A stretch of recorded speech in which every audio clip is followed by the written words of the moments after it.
అందరికీ నమస్తే. Friends, previous వీడియోలో మనము అడ్మినిస్ట్రేటివ్ ఆఫీసర్ గురించి తెలుసుకున్నాం.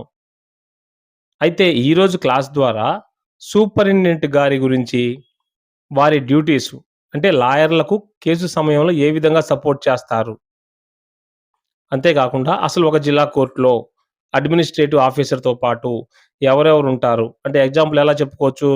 Senior assistant, filing clerk, bailiff, record keeper, dispatch clerk ఇలా చాలా మందుంటుంటారు. ఈరోజు ముఖ్యంగా వన్ బై వన్ చెప్పుకునే దాంట్లో భాగంగా సూపరింటెండెంట్ గారి గురించి తెలుసుకుందాం. డిస్ట్రిక్ట్ కోర్ట్‌లో ఏఓ మెయిన్ ఆఫీసర్. అయితే ఏఓ కంటే కూడా సూపరింటెండెంట్ గారు లోయర్ అడ్మినిస్ట్రేటివ్‌గా ఉంటారు. సివిల్, క్రిమినల్ సెక్షన్స్ డ్యూటీస్ చేస్తారు. అంటే పర్టిక్యులర్‌గా ఒక సెక్షన్ బాధ్యత. లాయర్ గారు రోజువారీ సూపరింటెండెంట్‌తోనే కాంటాక్ట్ అవుతారు. ఏఓ గారిది అవసరమైతే తప్ప ముఖ్యంగా కాంటాక్ట్ అవ్వరు. ఏఓ గారు టోటల్ స్టాఫ్‌ని డిసిప్లిన్ కంట్రోల్ చేస్తే, సూపరింటెండెంట్ గారు అతని సెక్షన్‌లోనే చూస్తుంటారు.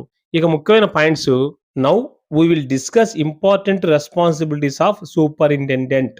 ఎగ్జాంపుల్ సివిల్ సూట్ ఓఎస్ గాని, ఈపీ గాని అయ్యే. క్రిమినల్ కేసులలో సీసీ, ఎస్సీ వంటి ఫైల్ అయిన తర్వాత అవి సరిగ్గా రిజిస్టర్ అవుతున్నాయా లేదా అన్నది సూపరింటెండెంట్ గారు చూస్తారు. క్లర్క్స్ ఎంట్రీ సరిగ్గా చేశారా? కేసు నంబర్ కేటాయించారా? కోర్ట్ ఫీజు సరిగ్గా కట్టారా? అనేటటువంటి అంశాలు చెక్ చేస్తారు. ఇక మరొక ముఖ్యమైన డ్యూటీ కేస్ ఫైలు ఒక టేబుల్ నుండి మరొక టేబుల్‌కి, కోర్ట్ హాల్ నుండి రికార్డ్ రూమ్‌కి వెళ్తుంది కాబట్టి, అవి ఎక్కడ ఉన్నాయో ట్రాక్ చేయటం అనేటటువంటిది ఆయన బాధ్యత. ఫైల్ మిస్ అయితే ఫస్ట్ అడిగేది సూపరింటెండెంట్ గారినే కాబట్టి, ఆయన బాధ్యతగా ఉంటారు.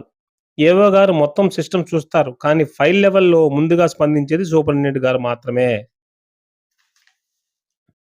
అడ్వొకేట్ తరచుగా అడిగే విషయం, సార్ కాపీ రెడీగా ఉందా? అటువంటి సందర్భాలలో సర్టిఫైడ్ కాపీ అప్లికేషన్స్ సరైన టైంలో ప్రాసెస్ అవుతున్నాయా? లేదా? అనేటటువంటి కాపీ సెక్షన్ పని కూడా సక్రమంగా జరుగుతుందా? లేదా? అని సూపరింటెండెంట్ గారు అబ్జర్వ్ చేస్తుంటారు. ముఖ్యమైనటువంటిది క్రిమినల్ కేసులలో bail bonds, criminal proceedings, processing విషయానికొస్తే ఏవో గారు ప్రతి ఫైలు చూడరు. కానీ సూపరింటెండెంట్ గారు తన సెక్షన్‌లో ఇవన్నీ సరిగ్గా జరిగాయా? దట్ మీన్స్ క్రిమినల్ కేసుల్లో బెయిల్ బాండ్ ఎంట్రీలు, షూరిటీ పేపర్స్ సరిగ్గా ఎంట్రీ అయ్యాయా? లేదా? అనేది కూడా పర్యవేక్షణ చేస్తుంటారు.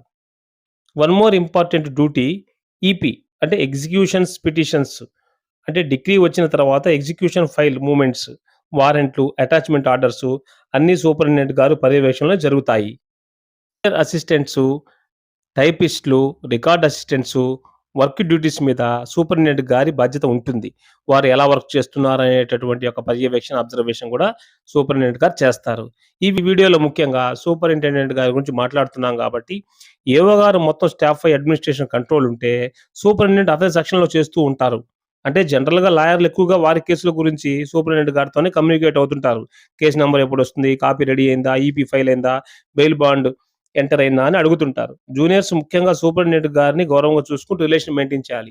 ఒక లైన్‌లో చెప్పాలంటే సూపరింటెండెంట్ అనేవారు ఒక సెక్షన్‌లో ఫైల్ స్థాయిలో పనిచేస్తుంటారు. ఎగ్జాంపుల్ తీసుకుందాం. ఒక లాయర్ గారు ఈపీ ఫైల్ గురించి అడిగారనుకుందాం. ఫస్ట్ సూపరింటెండెంట్ గారు చెక్ చేస్తారు. ఫైల్ సెక్షన్‌లో దొరకకపోతే ఏఓ గారికి రిపోర్ట్ చేస్తారు. అప్పుడు ఏఓ గారు దాన్ని మొత్తం పరిశీలించి రికార్డ్ రూము, అదర్ సెక్షన్స్ కూడా కోఆర్డినేట్ చేస్తారు. అంటే సూపరింటెండెంట్ గ్రౌండ్ లెవెల్‌లో వర్క్ చేస్తే ఏఓ గారు సిస్టమ్ లెవెల్‌లో వర్క్ చేస్తారు. చాలా కోర్టులలో జూనియర్స్ ప్రాక్టీస్ స్టార్ట్ చేస్తున్న కొత్తల్లో ఎవరిని సంప్రదించాలి? ఎప్పుడు సంప్రదించాలి? ఏ అధికారులకు ఏ డ్యూటీస్ ఉంటాయి? కేసు సక్సెస్ అవ్వాలంటే, అన్నెసెసరీ డిలే లేకుండా ఉండాలంటే, కోర్ట్ వరకు ఫాస్ట్‌గా అవ్వాలంటే ఎవరిని కలవాలనే అంశాలు కూడా చూడాలి. Highlights for juniors about superintendent ఏంటంటే, ప్రింట్ సరిగ్గా ఫైల్ అయిందా? కోర్ట్ ఫీ కట్టారా? డాక్యుమెంట్స్ అన్నీ అటాచ్ అయ్యాయా? రిజిస్ట్రేషన్‌లో ఓఎస్ నంబర్ అటాచ్ చేశారా? అన్నీ చెక్ చేస్తారు. సివిల్ అయితే ఓఎస్ ఫైల్ అవుతుంది. ముందుగా సివిల్ సెక్షన్‌లో. సూపరింటెండెంట్ గారు అబ్జర్వ్ చేసేది అదే ఉంటుంది. టోటల్ అడ్మినిస్ట్రేషన్ సూపరింటెండెంట్ గారు ఒక సెక్షన్‌కి ఇన్‌చార్జ్‌గా వ్యవహరిస్తుంటారనమాట. అంటే క్లర్కులు, కేస్ ఎంట్రీ చేసేవాళ్ళు, ప్రాసెసింగ్ చేసేవారు, రికార్డ్ అసిస్టెంట్సు, ఫైలు భద్రపరిచే వారి మీద వాళ్ళెలా వర్క్ చేస్తున్నారని చెప్పేసి పరిశీలించి అడ్వొకేట్స్‌కి హెల్ప్‌ఫుల్‌గా ఉంటారనమాట. ఇప్పుడు నెక్స్ట్ వీడియోలో ఏంటి సివిల్ గాని, క్రిమినల్ గాని కేస్ ఏదైనప్పటికీ కూడా కోర్ట్‌లో ఏఓ గారితో పాటు, సూపరింటెండెంట్ గారితో పాటు ఎవరెవరున్నారు అంటే clerk, assistant record assistant, junior assistant, bench clerk వీళ్ళందరికీ ఎటువంటి డ్యూటీలుంటాయి? కేసుల్లో ఒక అడ్వొకేట్ గారొచ్చి అడిగినప్పుడు ఎలా స్పందిస్తారు? ఇయన్నీ వివరాలు గూడా డీటెయిల్డ్‌గా వన్ బై వన్ నేర్చుకుందాం. ఈ వీడియోలో మనం ఏం నేర్చుకున్నామంటే ముఖ్యంగా సూపరింటెండెంట్ గారు అంటే ఏఓ గారితో బాటుగా కాకున్నప్పటికి కూడా ఆయన ముందుగా బేసిక్ చూస్తుంటారు. అది కానప్పుడు ఏఓ గారి దగ్గరికెళ్తారు. ఎందుకంటే ఏఓ గారు పూర్తిగా అడ్మినిస్ట్రేషన్ చూసుకుంటే సూపరింటెండెంట్ గారు గ్రౌండ్‌లలో చూసుకుంటూ వస్తుంటారు. అంటే కోర్టు స్టాఫ్ చాలా మందుంటారు. ఒక లాయరు, జడ్జి గారు కాకుండా typist, dispatch clerk, filing clerk, bench clerk, process server, Bailey, accountant clerk ఎవరెవరు ఏ కేసులలో, ఏ టైంలో, ఏ స్టేజ్‌లో అడ్వొకేట్‌కి హెల్ప్‌ఫుల్‌గా, సపోర్టివ్‌గా కేసు ముందుకు నడిపించడానికి సహాయపడతారు. వారి డ్యూటీలేంటి అనేటటువంటివి జూనియర్ అడ్వకేట్స్ తెలుసుకున్నట్లయితే, వారు కేసు సక్సెస్‌ఫుల్‌గా రన్ చేయటానికి స్పీడ్‌గా సక్సెస్ అవ్వడానికి అవకాశం ఉంటుంది. ఎందుకంటే, ఒక ఎగ్జాంపుల్ తీసుకుందాం. ఒక వ్యక్తొచ్చాడు, సూట్ ఫైల్ చేశాడు, సమన్సొచ్చినియి. తర్వాత రిటర్న్ స్టేట్‌మెంట్ ఇచ్చారనుకుందాం. ఆ కేస్ ఎలా నడుస్తుంది విషయాలు తెలియాలంటే బెంచ్ క్లర్క్ దగ్గరికి పోవాల్సిన పని లేకుండా అడ్మినిస్ట్రేషన్ ఆఫీస్‌లోని సూపరింటెండెంట్ గారిని కలవటము, లేదా అక్కడ ఉండేటటువంటి ఈ క్లర్క్సు, ఫైలింగ్ వాళ్ళు వాళ్ళని వీళ్ళని కలవటం ద్వారా విషయాలు తెలుసుకుంటాయి. అక్కడ మిస్టేక్ ఉంటే మొదటగా సూపరింటెండెంట్ గారిని కలిసి వారి సమస్యను చెప్పుకొని కేసు ప్రాసెస్ అవుతుందా లేదా మాట్లాడుకోవచ్చు. అప్పుడు కూడా కేసులు దొరకకపోయినట్లయితే సూపరింటెండెంట్ గారు ఏవో గారితో చెప్పి సార్ అడ్వొకేట్ గారిది ఇలా కేసుంది.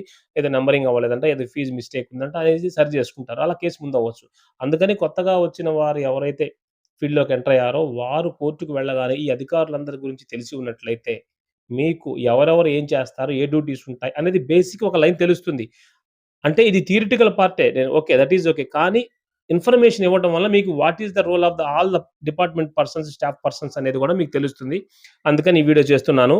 నెక్స్ట్ వీడియోలో కంప్లీట్ సివిల్ గాని, క్రిమినల్ గాని కోర్ట్‌లో ఉండే స్టాఫ్ ఎంప్లాయీస్, వర్కింగ్ పీపుల్ ఏమేం చేస్తుంటారో మనకి అంటే అడ్వొకేట్స్‌కి ఎలా సహాయకారిగా ఉంటారు? ఎవరు ఎక్కడ కలవాలి? ఎప్పుడు కలవాలి? ఏ స్టేజ్‌లో కలవాలనే అంశాలు కూడా వివరాలు వీడియోలో చెప్తాను. వీడియోస్ ఫాలో చేయండి. ఈ సమ్మర్‌లో మనం చేసే వీడియోలన్నీ కూడా హెల్ప్‌ఫుల్‌గా ఉంటాయి. లాంగ్ వీడియోస్ కాబట్టి మాక్సిమం మీరు చూడటం వల్ల సబ్జెక్ట్ బాగా అవగాహన కలుగుతుంది. నెక్స్ట్ వీడియోలో గుడ్ టాపిక్‌తో కలుద్దాం. Court staff and authorities and responsibilities. Thank you for watching. See you in the next video.